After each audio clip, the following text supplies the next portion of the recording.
Maita yenyu adiwa tarino kuramba muchingotandadzana nesu tiri muchirongwa Mai Chisamba Show. Nhasi tine nyaya iri pano chikurura majasi. Hatidi vanhu vanongonongedzerana. Iye zvinotoziva kuti patiri kutaura nemi kudai vamwe hasha dzatosumuka kuti ndiye akaita kuti mwana uyu ashaye birth certificate. Uyu ndiye akazoita zvakati. Imimi chidekarai munzwe kuti mutemo unoti zvinofambiswa sei. Ndosaka tiri kuuya kwamuri.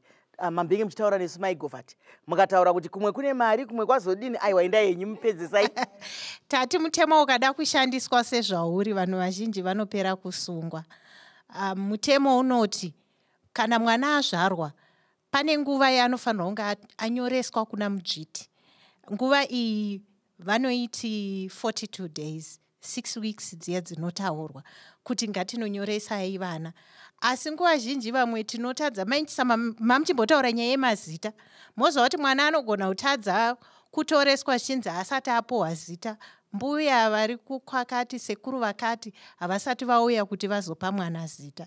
Saka mwana anobva atotadza kutoreswa. Patinoramba tichiwedzera nguva, matambudziko acho ekuti mwana atorwe gwaro rekuzvarwa anoramba achiwanda. Saka chatingadoti veruzhinji vazive ndechekuti chekutanga imhosva kusatoresa mwana gwaro rekuzvarwa nenguva yakatarwa. Hongu kune zvikonzero zvakawanda zvinoitisa kuti vamwe vatadze, asi vamwe vanongokonewa nekuti vanoregera havo kungotarisa nguva yakatarwa nemutemo. Mashoko echenjedzo arotaurwa anzi imhosva. Isiri nyika ine mutemo, hatipare mhosva tichiziva kusatoresa mwana birth certificate kutyora kodzero imhosva.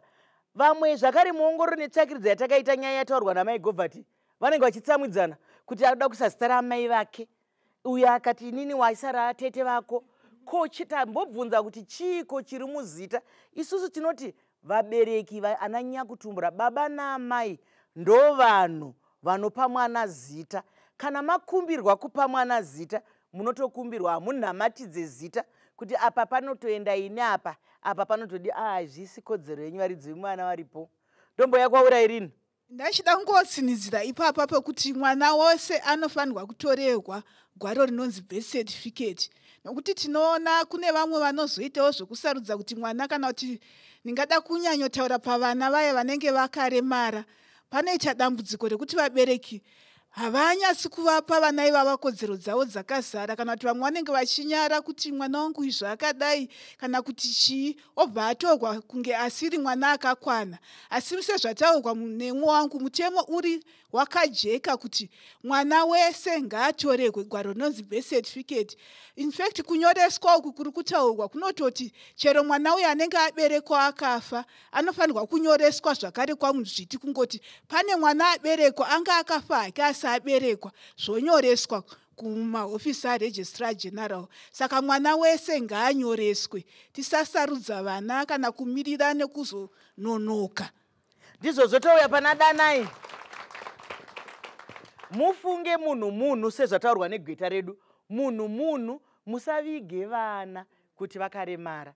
Hapana munhu akazviita. Mwari vane chikonzero handiti? Asi vana vedu imhuri dzedu ngativadei sevamwe vana. Ndakambotaura nevamwe mai vachitaura kuti ndine vana 3 vaMai Chisamba. Ndikati vatatu zviye? Tikanzi nemumwe weka akaremara. Hapana chinombonyadzisa. Mwana mufunge manhanga chenga ose, hauzive risina chi, hapana risina chi modzi. Hamuzive kumberi kweupenyu. Vanhu vese anodzvarwa aine chipo chake. Saka ngatidei mhuri dzedu. Ndombo yakwaurida nai. Okay, isusu kana munhu akauya kumaofisi edu achida kubatsirwa nenyaya yebirth certificate, mutemo wedu unotaura kuti amai vanokwanisa kuenda kunotoresa mwana birth vasina baba. Sekuti mai vanongoenda nebirth record ravo voenda vonotoresa mwana birth certificate vakabata chitupa chavo ivo. Saka hapana chinonyanyonetsa. Chandinoona inini chinowanzonetsa vanhu vakawanda ndechekuti manzwisisiro avanoita kupanana mazita ndekwekuti munhu anofanira kupiwa zita rekudzinza rababa handiti. Saka ndo zvinowanzonetsa vanhukadzi vakawanda vachizogara ivo mudzimba dzavo vakamirira baba kuti vauye vaende vese vanotora birth handiti. But 42 days dziya dzatataura dzinenge dzaita sei dzapfuura. munofanira kunzwisisa kuti mutemo wedu unobvumira kuzochinja zita. Sekuti mazowirirana pamberi apa nababa wemwana, munokwanisa kuenda kunochinja zita iri. Asi makamirira 42 days dzisati dzapfuura, samai vemwana une kodzero dzekuenda wega iwe mbune nemwana wako moenda kunotora birth iroro. Mashoko makukutu ari kutaurwa. Vakawanda vanongotifonera nzi manje baba vacho varubva vatoshaina, varubva vandituka kuti he ndakakuramba kare, ndakazodi gweta redu riri kuda kunaka kwemutemo.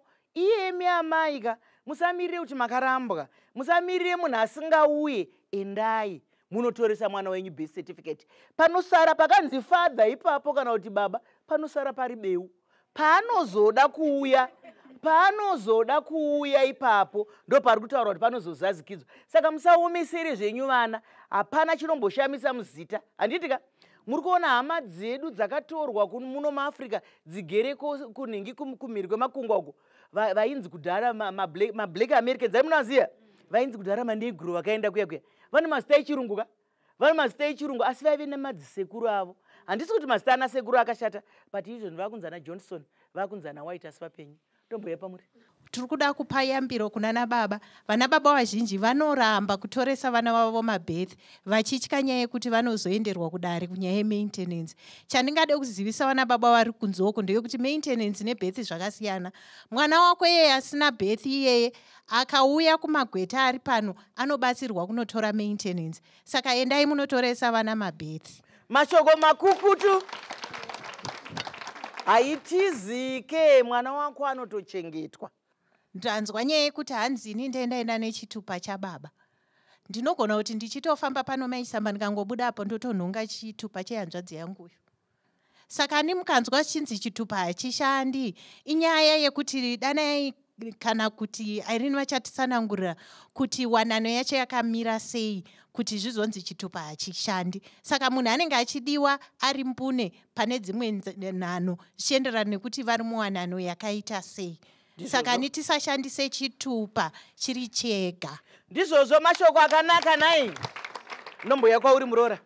Munoona kana munhu kana ari mupenyu gwaro rake chairo rinogona kunetsa kutora, asi akangofa gwaro riro munotoritora rotobuda musi iwoyo makutofambira burial order. Handizivi kuti zvinombofamba sei kuti munhu mupenyu gwaro rinonetsa kutora, asi achinge afa hazvimbotora nguva nekuti panenge pakudiwa burial order. Munototora neaffidavit zvotoita panguva iyoyo. Ndizvozvo vanotibatsira magweta ari pano vachatiudza, ndosaka tati ngatitangei nemutemo nai. Ndomboya kwauri mwana mudzidzi wedu.